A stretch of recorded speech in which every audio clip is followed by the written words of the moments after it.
put blockchain into that. Do you want to tell the good people like what our thoughts were on that we've been, building? Absolutely. I think everyone that's watching this has probably used GPT or some sort of language model. And if you haven't, you should very much do that.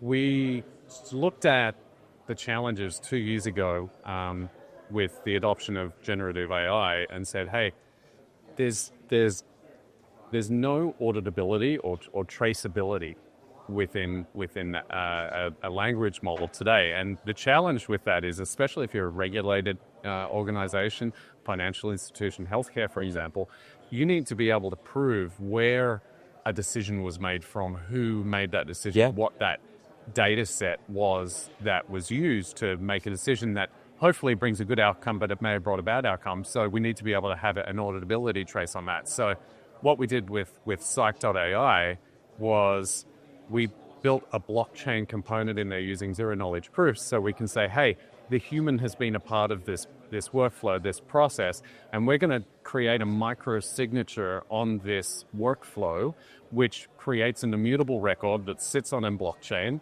that we can call on at any time to see what the data source was, who pressed the button, who was a part of that flow, and what the output. And it can't be tampered with, not like a log file on a database. So there's more of these ways that blockchain helps AI that people are going to start learning from.